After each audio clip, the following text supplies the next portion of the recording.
It seemed to start as a simple cold. Then authorities thought perhaps it was a standard flu. It wasn't long before it was clear that the world was dealing with something much, much worse. Countries tried denying entry, mandating shutdowns, and limiting travel. But it continued to spread. It spread to every corner of the globe, and it started mutating. Governments tried everything they could as thousands upon thousands were dying. Civil unrest began to spread. Now, almost 2 years into the pandemic, as the bodies are piling up, the worst has happened.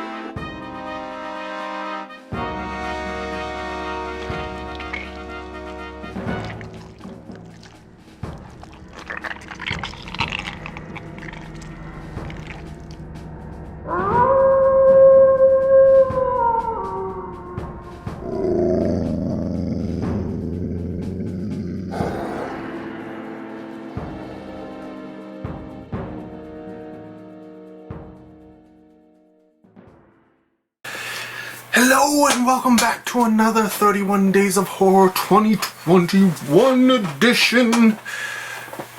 And you can see it's just me because, well, we're going to my DVDs and Leslie doesn't like when I go to my DVDs. my collection, if you will, not just the DVDs, but yeah. And we are going to the Asylum. Yes, those purveyors of, what do you call them? Mockbusters. Yes. And we are going to the 2006 film Exorcism, the Possession of Gail Bowers. Yes.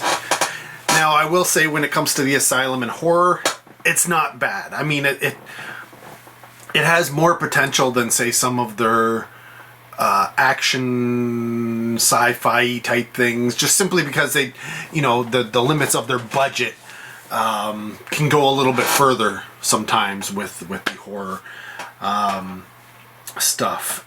This film runs roughly about an hour and a half. The I guess what most people would consider the pinnacle time allotment for people watching movies of this nature. And the film is, I will read the back of this DVD because it's easier to do. It is based on the horrifying true events that inspired The Exorcist. A Vermont psychiatrist suggests unorthodox treatment for a child. It says a child, but this is a teenager, not a child. I mean, clearly old enough. I mean, yes, still a child, probably in legal terms, not 18 yet, but let's be honest. When you say a child, you think of someone much younger. Okay? Which is definitely, and I'll get to it a little bit later as to why calling them a child in this film is kind of icky. But here we go. A child displaying erratic and violent behavior. Certain the girl believes she has been possessed by the devil, the doctor contacts a Catholic priest to perform the holy rite of exorcism. That is when the true horror begins. Okay.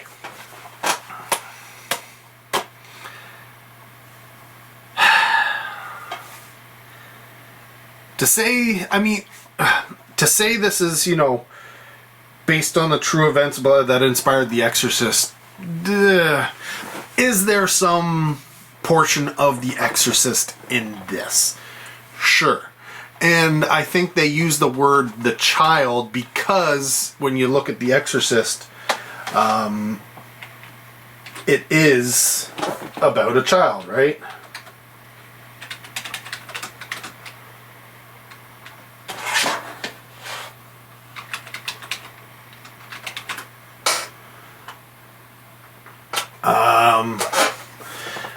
But this is the Asylum. So they are essentially copying films, right? They're definitely copying films, or copying the idea behind some films, or maybe just slightly the title in some way, very loosely based off of movies, if you will, to avoid lawsuits. But this came out around the time of the Exorcism of Emily Rose, right? Exorcism, the Possession of Gail Bowers, the Exorcism of Emily Rose. See how there's similarities there, right? So yes, definitely I would say this is a mockbuster version of the Exorcism of Emily Rose. Are there aspects of The Exorcist? Yes. Are there aspects of Emily Rose? Yes. Are there other films that may be pulled from for inspiration? Yes, definitely. But that's neither here nor there. When it comes to the Asylum, you kind of know what you're getting into. The film is written and directed by Lee Scott, right? It says a Lee Scott film right on this, as if that name pulls some sway, and I guess it should. Lee Scott has done quite a few things, many Asylum movies and such. And prior to this, he wrote and directed Frankenstein Reborn and the Beast of Bray Road and King of the Lost World, which I think, if I remember correctly, came around the King Kong release, the big budget remake King Kong movie. So that was mockbustering that. After this, he did Dracula's Curse, The Hitchhiker, Transmorphers, which I think ended up being a whole series of movies, with kind of Transformers thing. The Dunwich Horror, and a slew of others. He's done tons of stuff, both as a writer and director. Not necessarily both, he didn't write and direct all his films. Some films he just wrote, and some films he just directed. He's also produced films. So he's not, this isn't like his first rodeo. We'll just say that. The film is starring Erica Kessler as the title character of Gail Bowers, who, like I said, is a teenager. And essentially the idea behind her character is her parents have died. She is now an orphan, and she goes to live with her older sister and her brother-in-law. So that's where she ends up. So it's one of those things where this film plays out the different aspects of that exorcism using that context. She has no previous roles to this, but she did go on to a few films such as Hillside Cannibals, Dracula's Curse, Halloween Night, and Invasion of the Pod People. So yeah, I mean, this, going into this, which is pretty impressive considering she is the title character of the movie and she has no previous experience. But it is an Asylum movie, so what that does mean, I guess that doesn't mean much. Then we got Noel Thurman as Ann Peterson, who is the older sister. She was in The Beast of Bray Road, Jen, Dracula's Curse, Super Croc, Universal Soldiers, Sinkhole, Rabid Love, and Piranha Sharks, which I have not seen. Piranha Sharks. I want to see Piranha Sharks. It sounds like a movie I would like. I mean, when you want to see piranha sharks? I mean, if you don't want to see piranha sharks, why are you watching my videos? You are not my target audience.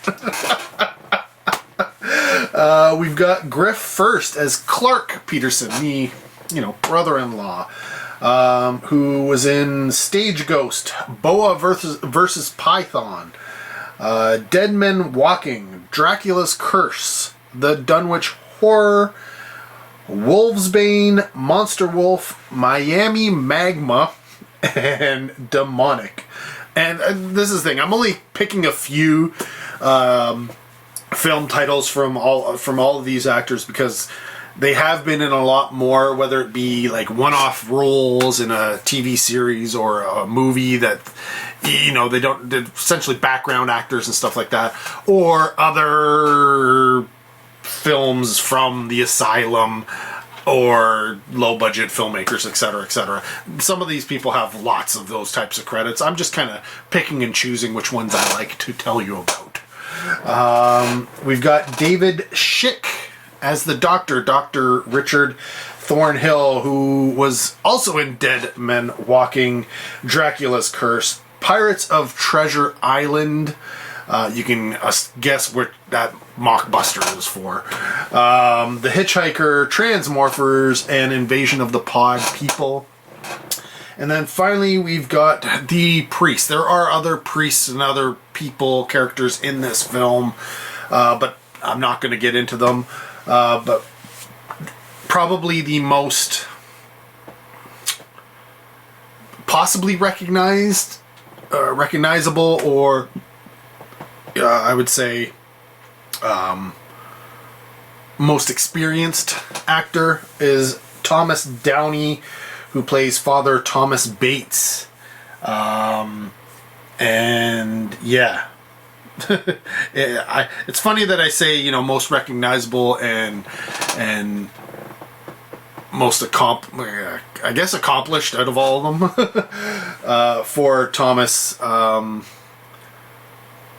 because, well, I'll get into that a little bit later, but he has lots of small background roles and one-offs and such like that. But in terms of actual roles, like actual named characters and such like that, he was in The Next Karate Kid, but he was also in things like Terra Nova, Strike Force Centauri, Frankenstein Reborn, which you'll notice they were all in Frankenstein Reborn. The Beast of Bray Road, Shapeshifter, where he played the Shapeshifter, Hillside Cannibals, Dracula's Curse, The Apocalypse, Invasion of the Pod People, Paranormal Incident, Sorority Party Massacre, and The Burning Dead, to name but a few. Now, let's start off with the acting, and I will get to everybody, but I want to circle back to my comments about Thomas playing the role of the priest, who I mean, despite I really wanted to like his performance, I couldn't. I thought it was the worst thing in this movie. Well, maybe the second worst thing in this movie, but I'll get to that later.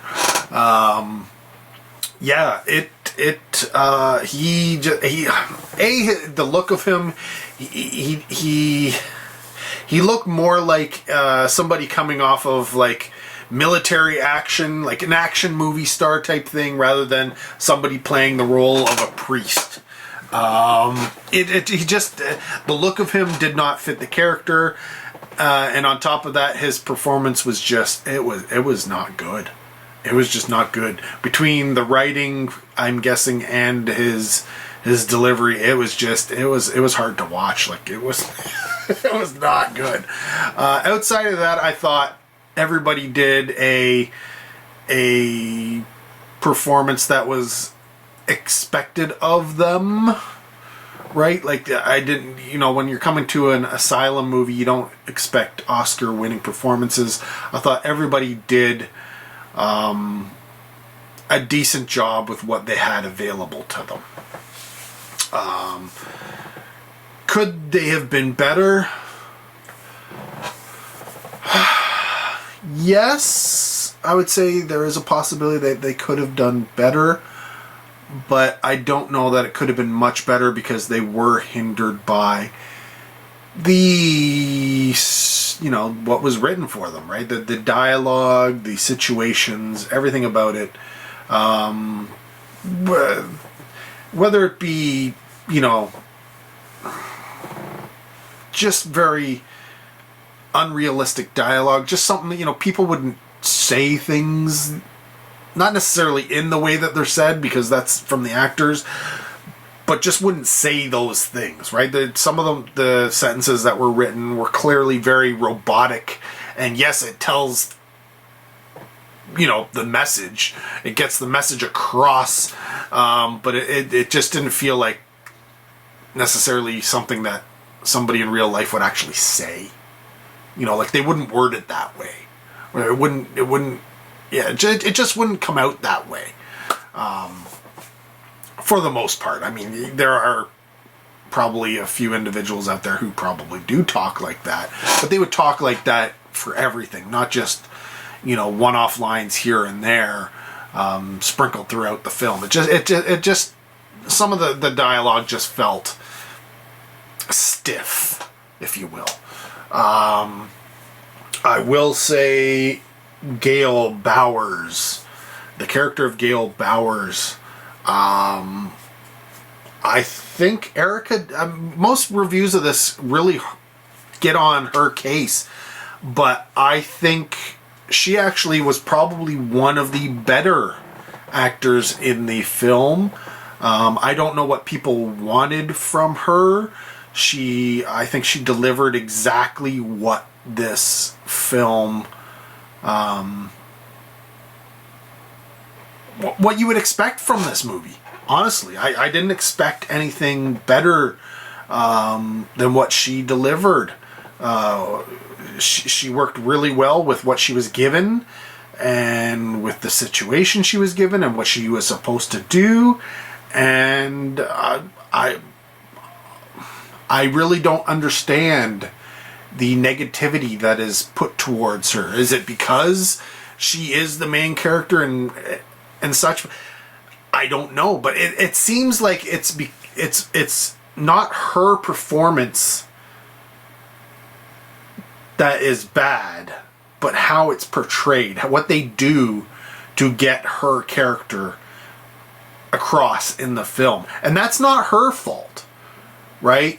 So I read a few people commented on, oh, well, the only reason why she's possessed is she's got like dark bags under her eye. Well, yes, that's not her fault. She doesn't do her makeup. She isn't the one controlling how the story is being told. There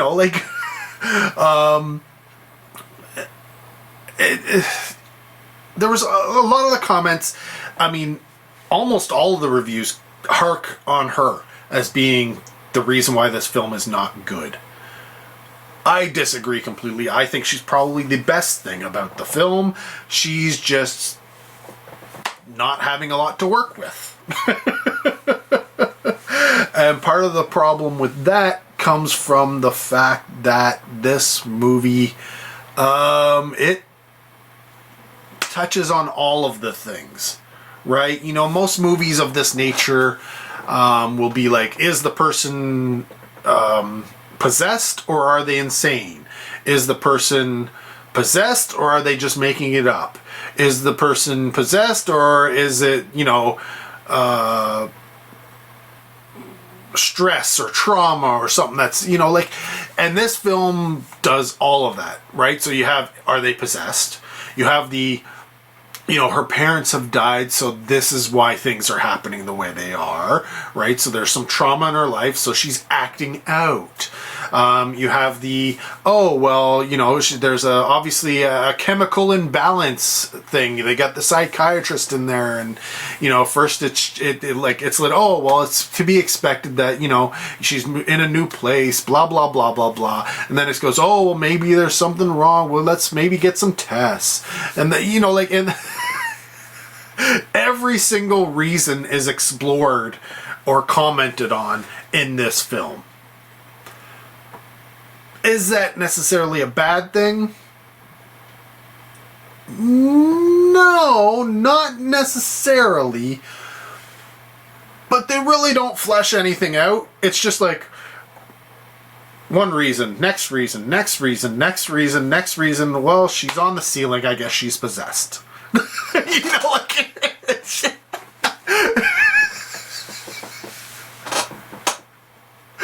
Oh... And then, of course, there's the reasons for her possession. I did read some people who were like, well, it doesn't make any sense. And I was like, well, no, there's definitely reason. They're like, I read somebody who commented about, what is the reason for her possession? Because she plays with a Ouija board. She's not religious, or she's anti-religious, just all these different reasons of why she might be possessed. And it's like, well, there's no real... You don't need a reason for possession, right? Some people are possessed due to over religious feelings, right? They open themselves up because they are so religious. And some people open themselves up because they aren't religious. And then, of course, there's some people who just open themselves up because they've played with a Ouija board. Or some people open themselves up because the place is haunted. There's all these reasons. And yeah, just like the reasons for her acting the way they are, the reasons for her being possessed, they go through all of these different reasons.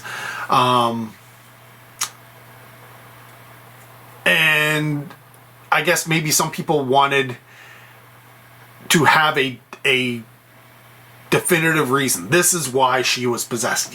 It's irrelevant in my opinion. I think a lot of this, this reason for all the different stuff happening in this movie is in a sense to pad out the runtime, right? So you go from reason to reason to reason to reason to give you more story to deal with rather than, fleshing out anything. And again, that comes down to the writing behind this film, and even the direction, being the same person. This is one of those things where I gotta, here's a script and let's make a movie quick and bang this out. For as little money as possible and get her done, right? That's what this comes down to, and I think that's the reason why this movie doesn't sit well with a lot of people. I don't think it's necessarily the acting. I don't think it's necessarily the budget. A lot of people say, oh, low budget, blah, blah, blah. No, low budget doesn't mean it's going to be bad. What does tend to really kill a movie of this nature is the story. It comes down to the story that's being told. Are things fleshed out properly, or are you just piling things on top to try and get to an end of something? You got a beginning, you got an idea, and you got an end. How do we connect all that together to create a film? This is one of those cases. If you like your gore, it's not a particularly gory film. There is a little bit of blood. There is a little bit of scare in the film. It's not an overly tension filled movie, but there is a little bit of something there, a little bit of bump in the night, if you will. Where it does tend to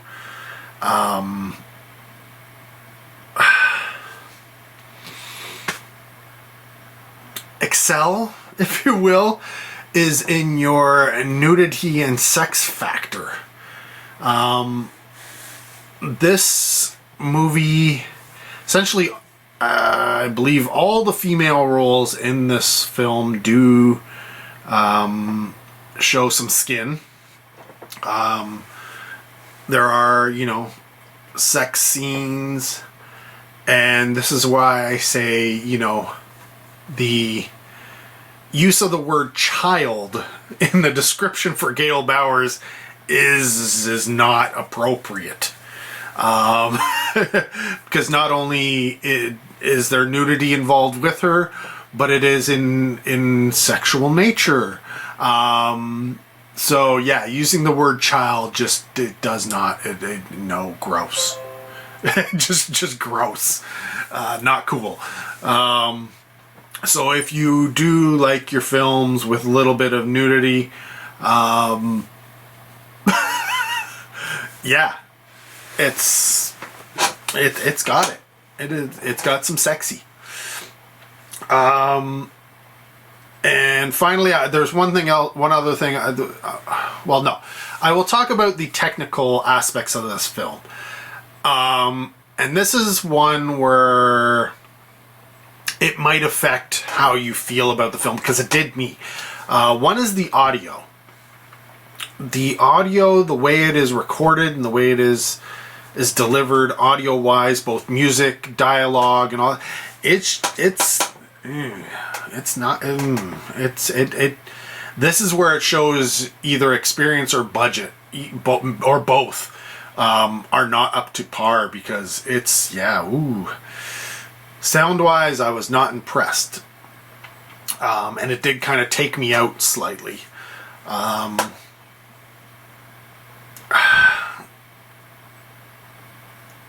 It doesn't make it unwatchable, no, but like I said, for me, you want to get immersed in a film, and if the sound is just off, it's just not good, then you fall into that. There are a lot of direct to VHS and direct to DVD films that fall into this category, and they do have, there is an aspect, a character that comes from these types of films that obviously there are fans of, and I'm a fan of it, but you can tell the difference between something that is really well done and one that is not really well done in terms of sound and the way they feel for the viewer. One is immersive, the other one is just, it better be a fun ride, because if it's not, well, the other is the cinematography. At first, I thought maybe there was a problem with the disc, because this film, wow, it is very, almost monochromatic. Not black and white, but there are scenes where you're it is black, gray, and sepia, or it just, the colors and stuff are very muted, and so many of the things where I'm just what is going on? This seems really weird choice to make in terms of lighting and the color grading and all this kind of stuff. And obviously it was a choice. It was definitely a choice they made they made when making this film, to have it look this way. And it's not to say that it was bad. I just thought it was odd that they would make such a drastic artistic choice for a film of this nature. Not only because, it is, a possession horror film, but it's an Asylum film. It's a direct-to-video type production. I was just surprised that it went in the direction that it did. Did I think it was the right direction? Not necessarily. I don't think that it necessarily added to the film. Maybe if I had, some backstory as to why these decisions were made, I might have a little bit more appreciation towards it. But it just felt weird. It was just a weird watch in that regard. So while I don't think it necessarily deterred from the film greatly, I don't think it enhanced it either. So yeah, there is that. But there's one other thing I want to comment on in this film, and it relates to the story that was told. And I'm going to put, I don't normally do these, but I have to comment about this. I'm going to put spoiler alert right here. So if you don't want to know about it, actually, you know what? I'm going to give you my ratings on this film. I'm not going to give it I'm not going to give it a recommend.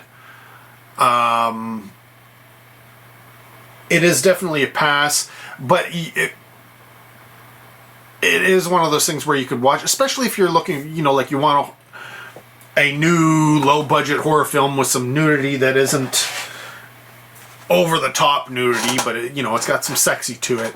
This has that, so if that's what you're looking for, if that's what you're desiring at the moment, okay, you can go with that and watch it. But in terms of general audiences, definitely not a recommend. I'm going to give this, in terms of a rating, I'm going to give it a 3 out of 5. Now, the film itself, probably a 2 at most.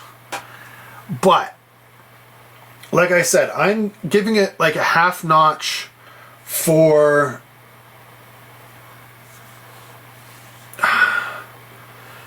the fact that it wasn't as bad as I thought it was going to be. I'm giving it a half bump up because of just surprising me, and I'm also giving it an additional half bump up for the nudity and the sexiness of the film. It really, without it, honestly, without it, the film doesn't really deliver much. I'm not gonna lie, without the nudity and the sexual content, the film would I mean, it already is a dollar bin type title, so yeah. It wouldn't have much, right? Very little to no gore, very little to no scare, and in terms of production and story and such, there isn't much going for it. So it had to come from somewhere, right? So I'm giving it a half bump up, additional half bump up for hearkening back to the days of old when horror films always had some nudity in there.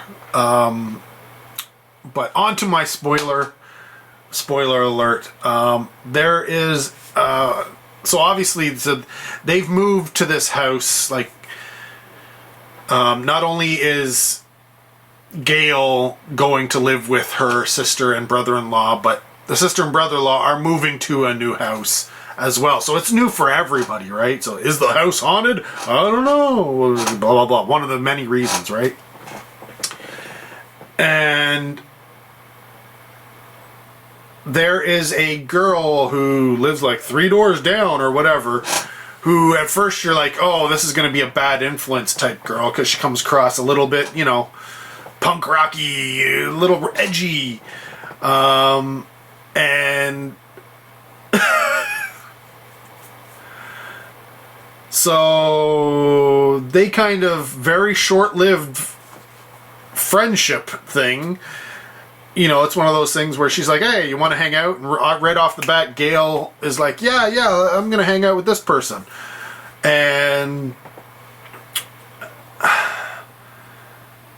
they get, I don't know, maybe they hang out maybe 3 times in the film. I don't remember.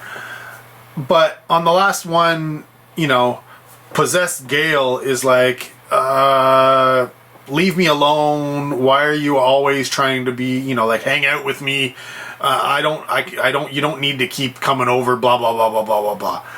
Essentially, you know, we know she's possessed because she's got the dark bags under her eyes. But, I mean, obviously, this girl who has just met her doesn't know and just takes her at being like, wow, this person is kind of a biatch. But she goes home, and I don't know why, but she then starts seeing things, a demon, ghost, something, and then rips her face off for no reason. Like, absolutely absolutely no reason, decides to rip her face off and dies. At least that's what the impression I get, because we don't see her again. She doesn't come back with like bandages on her face, so she must have died. But at the same time, I guess nobody ever discovers her body, because that's it. She's never in the film again. She's never talked about again. And like, what is going on with this character? Like, I get it. They weren't really friends because she's new, but at the same time, like, she lives close by. There would be a moment if the body was discovered, which I have to think that somebody discovered this body. This person didn't live alone. So, yeah. What about all the ambulances and police and fire and all that, you know, blocking off the police tape and all this? That clearly these people who are new would have been like, what the hell happened there, right? There's none of that. No, it's just she dies, she rips her face off, and that bye-bye character from the movie never to be talked about again. What?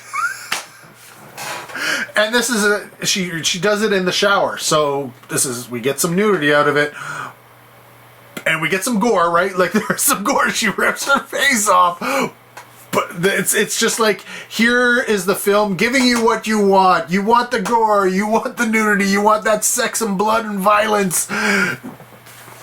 Moving on. What?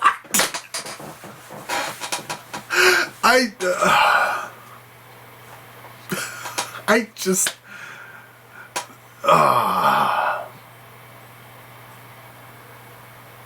I get reasoning behind it. I understand it. I even give props to it. But still, come on. Come on. Oi. Anyways, there you go. That is Exorcism, The Possession of Gail Bowers, for the 31 Days of Horror 2021. I've probably gone on way too long about this movie. Way longer than it needed to be. But more 20. Whew, that's how long I've been talking. More 31 Days of Horror to come. Keep watching. I don't know if Leslie's coming back or not at this point. Till next video, take care. Have a good one.